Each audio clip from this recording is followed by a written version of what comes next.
अस्सलाम वालेकुम स्टूडेंट्स, कैसे हैं आप सब। मेरा नाम है बिस्मा अस्कर और अभी तक हमने बात की है अपने लेक्चर्स में कि कैसे वाटर बेस के तौर पर रिएक्ट कर सकता है एसिड्स के साथ। हमने कहा था कि वाटर एम्फोटेरिक कंपाउंड है। इसका मतलब है ये बेस के साथ साथ एसिडिक प्रॉपर्टीज भी शो करेगा। घबरा गए सुन के? मुश्किल नहीं है, बड़ा आसान है। हमने देखा जिस तरह के बेस बनने के लिए उसने बड़े आराम से प्रोटॉन एक्सेप्ट कर लेना है। आज हम देखेंगे वो कैसे अपने अंदर से इसी प्रोटॉन को निकालेगा और एसिडिक प्रॉपर्टीज शो करेगा। तो आए चलते हैं लेक्चर की तरफ। तो अभी तक हमने बात की कि कैसे आपके पास वाटर बेस बन जाता है और उसके बेस बनने के बाद जब आपने उसके ऊपर ब्रोंस्टेड-लॉरी कॉन्सेप्ट को अप्लाई किया तो जितने एसिड्स थे उन्होंने अपने अंदर से जो प्रोटॉन निकाला था वो सारे के सारे वाटर ने एक्सेप्ट कर लिए और वाटर बन गया ब्रोंस्टेड-लॉरी बेस। क्योंकि ब्रोंस्टेड-लॉरी बेस का काम ही ये है कि वो प्रोटॉन को एक्सेप्ट कर लेगी। अभी तक हमने जितने रिएक्शंस पढ़े उनमें हमने वाटर को अपने पास बेस बना दिया था।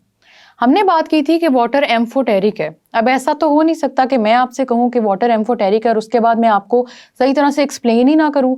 आपने कहना ये सही है भाई, एक बात की और उसके बाद निकल गई मिस, इस तरह हमें समझ कैसे आएगी।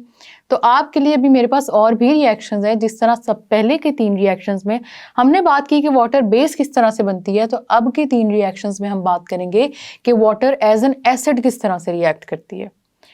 वाटर को अब हम बनाएंगे एसिड और सबसे पहले वाटर को रिएक्ट करवा देंगे अमोनिया से। आपको याद होगा हमने बात की थी कि अमोनिया हमारे पास बेस ही रहेगी। कुछ सब्सटेंसेस ऐसे हैं जिनको अगर वो एसिड्स हैं तो आप उसको जिस मर्जी सॉल्यूशन में डाल दें उन्होंने एसिड ही बने रहना है। इसी तरह कुछ सब्सटेंसेस ऐसे हैं जिनको आप जिस मर्जी सॉल्यूशन में डाल दें वो बेस ही रहेंगे।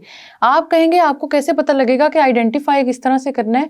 तो आइडेंटिफिकेशन में खैर अभी जाए ना, हमारे पास आगे एक प्रॉब्लम है जिसमें हमने ये देखना भी है कि हमने आइडेंटिफाई कैसे करना है। लेकिन आपके पेपर पॉइंट ऑफ व्यू से अभी आइडेंटिफिकेशन इतना बड़ा इशू नहीं है। आपको जो आपकी बुक के अंदर एसिड्स और बेसिस दिए हुए हैं उनको याद कर लें। हम ब्रोंस्टेड-लॉरी कॉन्सेप्ट जब से पढ़ रहे हैं तब से हमने बात की है कि अमोनिया बेस है। आर्हीनियस के कॉन्सेप्ट में भी हमने बात की थी कि अमोनिया वो बेस है जिसको आर्हीनियस एक्सप्लेन नहीं कर सका। फिर हम ब्रोंस्टेड-लॉरी पे आए और हमने सबसे पहले अमोनिया से ही अपना ब्रोंस्टेड-लॉरी को समझना शुरू किया। तो आज हम देखते हैं कि जब अमोनिया रिएक्ट कर रही है तो उसके साथ अब वाटर रिएक्ट कर रहा है। वाटर ने अब बन जाना है एसिड। तो एक बेस के साथ जब वाटर अब एसिड बन जाएगा तो क्या होगा? हमारे पास रिएक्शन में यहाँ पे आएगा वाटर H2O और ये रिएक्ट करेगा अमोनिया के साथ। अमोनिया बेस है, वाटर एसिड है। आपको मैंने कहा था कि जब भी आपने एक एसिड को सॉल्व करने लगना है सबसे पहले आपने केमिकल रिएक्शन को के प्रोडक्ट्स लिखने के बजाय आप ये कर लें कि एक एसिड को उसके आयंस में कन्वर्ट करें। अगर आपके पास वाटर एसिड है तो इसका मतलब है कि आपका वाटर डिसोसिएट होकर 2 तरह के आयन बनाएगा। हर एसिड ही 2 तरह के आयन बना रहा है, प्लस आयन भी और माइनस आयन भी। आपका वाटर जो आयन्स बनाएगा वो है H पॉजिटिव और OH नेगेटिव। हाइड्रोजन आयन जिसको हमने कहा प्रोटॉन और हाइड्रोक्साइड आयन्स, ये है आपका proton hydrogen ion H positive ion और ये है आपका हाइड्रोक्साइड आयन। ठीक है, हाइड्रोक्साइड आयन और हाइड्रोजन आयन हमारे पास वाटर में से निकलेंगे जब water as a acid react कर रहा होगा। अगर वाटर यहाँ पे एसिड है और उसने अपने अंदर से प्रोटॉन निकाल दिया है जैसे कि हमने ब्रोंस्टेड-लॉरी के कॉन्सेप्ट में बात की थी, तो इसका मतलब है इस प्रोटॉन को अब आपकी बेस एक्सेप्ट कर लेगी अपने अंदर। बेस करेगी अपना दिल बहुत ही बड़ा और वो कहेगी कि आ जाओ प्रोटॉन, मैं आपको एक्सेप्ट कर लेती हूँ। इट डजेंट मैटर कि मेरे पास ऑलरेडी कंपाउंड स्टेबल है या नहीं है, आ जाए मैं आपको कर रही हूँ एक्सेप्ट। बेस ने आपकी एक्सेप्ट कर लेना और NH3 ऑलरेडी न्यूट्रल कंपाउंड है। इसके अंदर जब प्लस का चार्ज जाएगा तो ये बन जाएगा NH4 positive ammonium ion. Ammonium ion आपका जब बन जाएगा तो अमोनियम आयन आपके पास यहाँ पे क्योंकि बेस से बने, उस बेस ने अपने अंदर प्रोटॉन को एक्सेप्ट किया था, उसके बाद आपका ये अमोनियम आयन बना था ना। तो इसीलिए अब ये जो आपका अमोनियम आयन बना है इसको हम कहेंगे कॉन्जुगेट एसिड। क्या कहेंगे?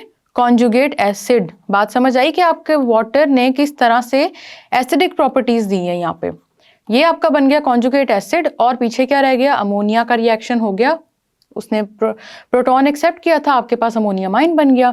वाटर का रिएक्शन हो गया, वाटर का रिएक्शन हाफ हुआ, आपका H पॉजिटिव तो आपने देख लिया कि कहाँ पे कैसे कंज्यूम हो रहा है। अब पीछे रह गया हाइड्रोक्साइड आयन। इसका क्या होगा? कुछ बच्चों के ज़हन में यहाँ पे आके कन्फ्यूजन हो जाती है कि ओ अगर ये हाइड्रोक्साइड आयन यहाँ पे मौजूद है तो इसका मतलब है कि ये तो बेस हो जाएगी। बेस हम उस वक्त कहेंगे किसी भी हाइड्रोक्साइड आयन गिविंग कंपाउंड को जब तक कि आप आर्हीनियस कॉन्सेप्ट की बात कर रहे हैं। आर्हीनियस के कॉन्सेप्ट में आपको आपके बेस के अंदर हाइड्रोक्साइड आयन नजर आएगा और वो उसके बाद वाटर में जाके अपने अंदर से एमिट करेगा। लेकिन ब्रोंस्टेड-लॉरी कॉन्सेप्ट आपके इस बेस पे नहीं हो रहा कि आप H पॉजिटिव निकल रहा है या OH नेगेटिव निकल रहा है। हम प्रोटॉन की तो बात कर रहे हैं, H पॉजिटिव की बात कर रहे हैं, लेकिन हाइड्रोक्साइड आयन की बात नहीं कर रहे। हम ये कह रहे हैं कि ब्रोंस्टेड-लॉरी कॉन्सेप्ट में ये है कि आपका जो बेस है वो उस प्रोटॉन को एक्सेप्ट करेगी। उसके अलावा हाइड्रोक्साइड आयन जहां मर्जी से निकले इस बात से फर्क नहीं पड़ता। अगर आपके वाटर ने H पॉजिटिव मतलब के प्रोटॉन निकाल दिया है तो वो आपका एसिड है।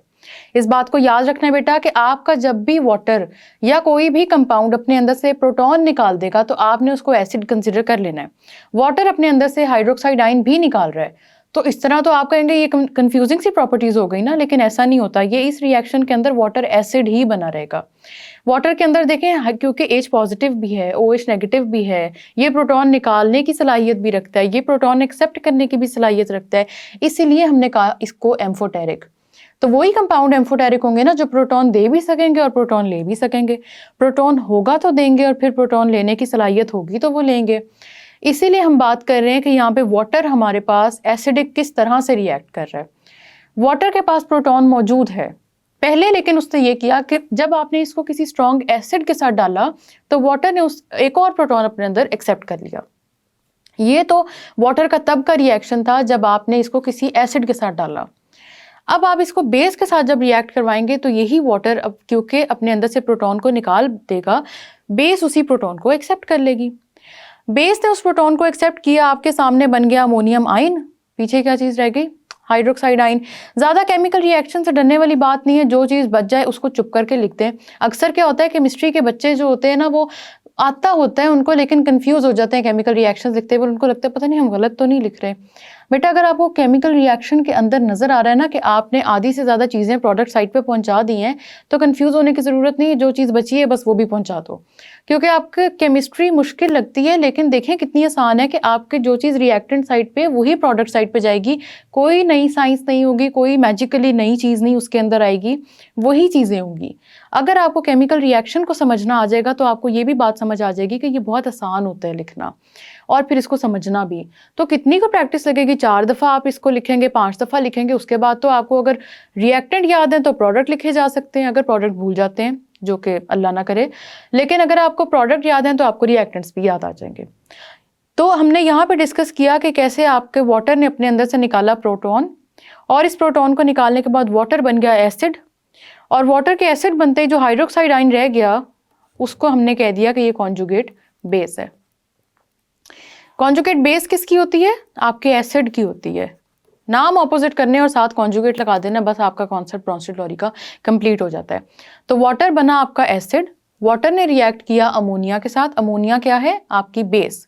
और आपकी बेस अपने अंदर क्योंकि इस H पॉजिटिव को एक्सेप्ट कर लेगी, although it is a very stable compound already, लेकिन ये बेस अपने अंदर इस प्रोटॉन को एक्सेप्ट कर लेगी। आपके पास बन जाएगा अमोनियम आयन और साथ ही साथ हाइड्रोक्साइड आयन वैसे ही रहेगा, उसकी आपने फिक्र नहीं करनी।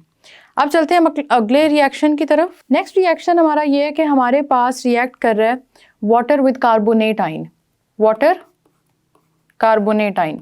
कार्बोनेट आयन होता है जब आप लिखते हैं CO3 और उसका चार्ज हो जाता है 2 -2 एक ही बात है। आपने वाटर को रिएक्ट करवाना है कार्बोनेट आयन के साथ। कार्बोनेट आयन के साथ जब वाटर रिएक्ट करेगी तो मैं आपसे कह रही हूँ कार्बोनेट आयन एक बेस है। आप वैसे भी अगर रिएक्शन को देखें तो आपके पास कार्बोनेट के अंदर कोई प्रोटॉन है नहीं देने के लिए। बहरहाल ये प्रोटॉन एक्सेप्ट जरूर कर सकती है। अब इस बात को गौर से सुनिएगा, कार्बोनेट आयन के ऊपर माइनस का चार्ज है। पूरे के पूरे कंपाउंड के ऊपर आप देख सकते हैं कि माइनस का चार्ज है। आपके पास वाटर ने जो चीज निकालनी है वो है H पॉजिटिव प्रोटॉन। प्रोटॉन के ऊपर कौन सा चार्ज होता है? बिल्कुल सही, प्लस का चार्ज होता है। जो स्पीशी या जो चीज आपको दी हुई है जब वो ऑलरेडी नेगेटिव है तो इसका मतलब है कि वो तो बड़े आराम से पॉजिटिव चीज एक्सेप्ट कर लेगी, क्योंकि आपको पता है ना ऑपोजिट साइंस अट्रैक्ट। तो आपके पास कार्बोनेट के ऊपर माइनस का चार्ज है, तो इसका मतलब है कि जो H पॉजिटिव निकलेगा वो बहुत ही आराम से इस कार्बोनेट के अंदर चला जाएगा। तो हम इस रिएक्शन को पूरा करते हैं और हम लिखते हैं कि किस तरह हमारे पास इस कार्बोनेट आयन जिसको हमने बेस कहा है इससे कॉन्जुगेट एसिड बनेगा। यहाँ पे आपके पास जो रिजल्टेंट कंपाउंड आएगा उसमें आपने एक हाइड्रोजन ऐड कर देना है और 1+ प्लस में 1 का चार्ज आ रहा है ना, तो आपके पास देखें माइनस में 2 का चार्ज है। दो नेगेटिव्स ऑलरेडी प्रेजेंट है, एक पॉजिटिव ऐड करने से एक नेगेटिव आपका खत्म हो जाएगा और यहाँ पे पीछे 1 का चार्ज ही रह जाएगा। आप इसको -1 करके लिख लें या आप इसको सिर्फ माइनस का साइन लगा दें, एक ही बात है, क्योंकि वो ऑलरेडी 2 नेगेटिव चार्ज था, 2 नेगेटिव चार्ज था ना, तो आपने उसके अंदर एक पॉजिटिव चार्ज तो ऐड कर दिया। तो जब एक पॉजिटिव चार्ज ऐड हो गया तो इसका मतलब ये है कि आपके पास यहाँ पे इस बेस ने प्रोटॉन अपने अंदर एक्सेप्ट कर लिया, एक नेगेटिव चार्ज उसने ड्रॉप कर दिया और उसने वो बन गया है हमारे पास कॉन्जुगेट एसिड। ये लें जी, कॉन्जुगेट एसिड। किससे बना कॉन्जुगेट एसिड? आपकी इस बेस से। अब जरा देखें कि आपके वाटर ने H पॉजिटिव मतलब कि प्रोटॉन के अलावा क्या अपने अंदर से एमिट किया था। इसने निकाला था हाइड्रोक्साइड आयन। हाइड्रोक्साइड आयन को मैंने आपको पहले ही बताया कि जब water as an acid act करेगी तो आपने हाइड्रोक्साइड आयन को एज इट इज लिख देना है। ये हाइड्रोक्साइड आयन आपके पास कॉन्जुगेट बेस है, कॉन्जुगेट बेस।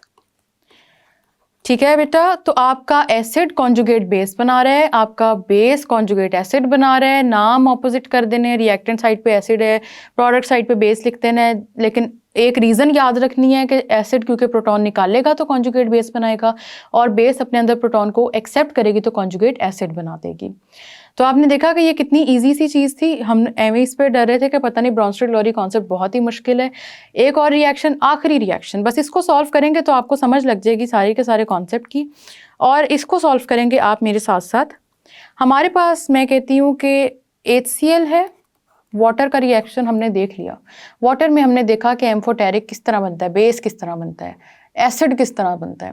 समझ आ रही है ना आपको उन सब चीज़ों की? बहुत ही ईजी है। जब उसने बेस बनना है, उसने हाइड्रोनियम आयन बना देना है प्रोटॉन को एक्सेप्ट करके, और जब आपका वाटर एसिड बनेगा तो वो अपने अंदर से प्रोटॉन निकाल देगा, H पॉजिटिव निकाल देगा। क्या रिजल्ट में रह जाएगा? Hydroxide ion. अब हम रिएक्ट करवा रहे हैं HCl को बाइकार्बोनेट आयन से, HCO3 माइनस। HCl क्या था? याद करें, मैंने आपको बताया था कुछ एसिड्स इतने स्ट्रॉन्ग हैं वो नहीं बन सकते बेसिस जो मर्जी कर लें। HCl आप देखें हमारे पास एसिड है, हाइड्रोक्लोरिक एसिड। हाइड्रोक्लोरिक एसिड को डिसोसिएट करवाएं इसके आइंस में, H पॉजिटिव और Cl माइनस, क्लोराइड आइन। ये H पॉजिटिव बाइकार्बोनेट आइन के पास चला जाएगा। बाइकार्बोनेट पे देखें आपके पास कौन सा ऑलरेडी साइन है, माइनस का साइन है। बाइकार्बोनेट के ऊपर माइनस का साइन है। ये माइनस का साइन अपने अंदर इस प्लस के साइन को करेगा एक्सेप्ट, और इसको एक्सेप्ट करने के बाद जो आपके पास रिजल्ट में बनेगा कॉन्जुगेट एसिड, वो हो जाएगा H2CO3। ये है आपकी कॉन्जुगेट एसिड। नाम याद करने की तरफ कंफ्यूज नहीं होना कि इस कंपाउंड का क्या नाम है, बस आप ये देखें कि इसके अंदर ऑलरेडी, आप देखें तो इसके अंदर ऑलरेडी एक हाइड्रोजन प्रेजेंट था, हमने एक और हाइड्रोजन ऐड करवा दिया, तो वो H1 था पहले, अब हमने इसको H2 कर दिया। समझ आई कि आपके पास ऑलरेडी एक हाइड्रोजन प्रेजेंट था, आपने उसके अंदर एक और हाइड्रोजन ऐड करवा दिया। ऊपर आपके देखें HCO3 या बाइकार्बोनेट आयन के ऊपर -1 का चार्ज है, ऑलरेडी -1 का चार्ज है, हम ऐड करवा रहे हैं +1, तो ये दोनों मिलके क्या हो जाएंगे, एक दूसरे का इफेक्ट कैंसिल कर देंगे। जो रिजल्टेंट कंपाउंड बना है हमारे पास वो ओवरऑल न्यूट्रल हो जाएगा।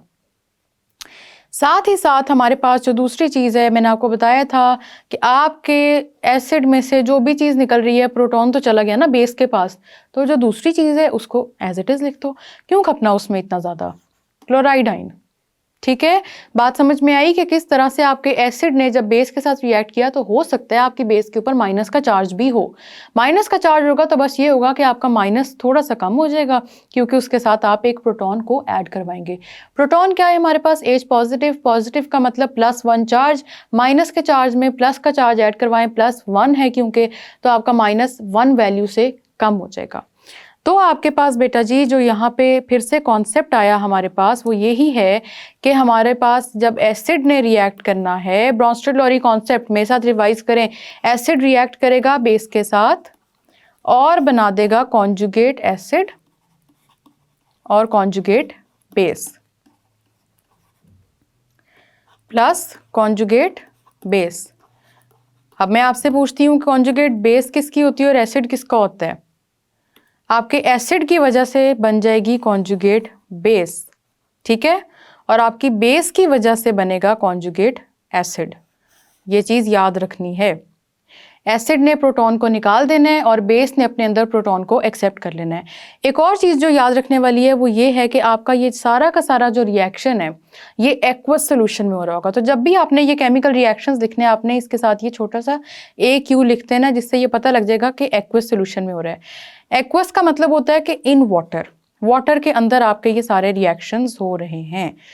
तो आपने ये बात याद रखनी है कि जब भी आर्हीनियस का कॉन्सेप्ट हो, चाहे आप आर्हीनियस के कोई इक्वेशन सॉल्व कर रहे हैं या चाहे आप ब्राउनस्टेड-लॉरी के कोई कॉन्सेप्ट सॉल्व कर रहे हैं, आपका जितने रिएक्शंस हो रहे हैं वो वाटर के अंदर हो रहे हैं, अभी तक एक्वस सोल्यूशन में हो रहे हैं। और एक्वस का मतलब ये होता है कि जिसके अंदर वाटर मौजूद है। ये एसिड्स और बेसिस जब वाटर में जाते हैं तब ये अपने आइंस में कन्वर्ट हो जाते हैं, तब ये डिसोसिएट हो जाते हैं, मतलब ये टूट जाते हैं। और टूटने के बाद फिर ये रिएक्शन होता है। उस रिएक्शन की बेस पे हम डिसाइड कर लेते हैं कि हमारे पास जो कंपाउंड्स हमने लिए हैं इनिशियली वो एसिड है या वो बेस है। तो रिवाइज कर लें एक दफ़ा कि आपके पास ब्राउनस्टेड-लॉरी एसिड्स और बेस क्या थे। ब्राउनस्टेड-लॉरी एसिड वो है जो अपने अंदर से प्रोटॉन को निकाल देगा और ब्राउनस्टेड-लॉरी बेस वो है जो इसी प्रोटॉन को अपने अंदर एक्सेप्ट कर लेगी। ब्राउनस्टेड-लॉरी एसिड आपके पास कॉन्जुगेट बेस बनाएगा अपने अंदर से प्रोटॉन को निकाल के, और ब्राउनस्टेड-लॉरी बेस आपके पास कॉन्जुगेट एसिड बनाएगी प्रोटॉन को एक्सेप्ट करके। ये था हमारा पूरा ब्राउनस्टेड-लॉरी का कॉन्सेप्ट, जिसको हमने कुछ एग्जांपल्स के साथ भी सॉल्व किया और हमने ये भी देख लिया है कि वाटर हमारे पास एम्फोटेरिक किस तरह रिएक्ट करेगा। याद रखिएगा बेटा, अगर आपके पास वाटर के साथ कोई स्ट्रॉन्ग एसिड है तो वाटर हमेशा बेस बन जाएगा। इसी तरह वाटर के साथ अगर आपने किसी स्ट्रॉन्ग बेस को ले लिया तो फिर आपका वो जो वाटर है वो एसिड बन जाएगा। एक क्वेश्चन आएगा आपके माइंड में कि आखिर अगर ये सारे के सारे रिएक्शंस हम कर ही एक्वस सोल्यूशन में रहे हैं तो फिर हम ये क्यों कह रहे हैं कि वाटर को हम अलहदा कंसिडर कर रहे हैं। आप जिस एक्वस सोल्यूशन में अपना रिएक्शन कर रहे हैं, हो सकता है आप उसमें एसिड बेस 2-3 चीज़ें अलहदा नहीं डाल रहे, सिर्फ वाटर के अंदर आपने एसिड डाल दिया, उसके बाद आपका जो ये वाटर है वो बेस बन जाएगा। अगर आप वाटर के अंदर HCl, जिस तरह हमने अभी एक रिएक्शन पढ़ा था, इसमें हमने HCl और बाइकार्बोनेट आयन ऐड किया था वाटर के अंदर, तो यहाँ पे आपके ये दोनों चीज़ें अलहदा वाटर के अंदर अपनी कैरेक्टरिस्टिक्स शो करेंगी। HCl एसिड बन जाएगा, बाइकार्बोनेट आयन आपके पास बेस बन जाएगा, और इसी तरह से आपका ब्राउनस्टेड-लॉरी कॉन्सेप्ट कंप्लीट हो जाएगा। याद रखना है कॉन्सेप्ट को, ठीक है। तो बेटा आपने देखा कि कैसे हमारा जो वाटर है वो एसिडिक प्रॉपर्टीज़ भी शो करता है, वो बेसिक प्रॉपर्टीज़ भी शो करता है, इसीलिए हम उसको एम्फोटेरिक कहते हैं। हमने अभी तक जितनी एग्जाम्पल समझी हैं वो समझने के टाइम पे थके ज़रूर होंगे आप लोग के, वो ये तो बहुत ज़्यादा हो गया, लेकिन आपको समझ आ जाएगी कि इसके बाद आप जब मेरे लेक्चर्स को एंड करेंगे ना तो आपको ये समझ आ जाएगी कि ब्राउनस्टेड-लॉरी कॉन्सेप्ट है क्या। इसके बाद है आपकी थोड़ी सी टेस्टिंग, जिसमें हम प्रॉब्लम 10.1 को डिस्कस करेंगे, लेकिन वो यहाँ पे नहीं करेंगे, वो करेंगे नेक्स्ट लेक्चर में। तो तब तक के लिए इसी को प्रैक्टिस करें। अल्लाह हाफिज़।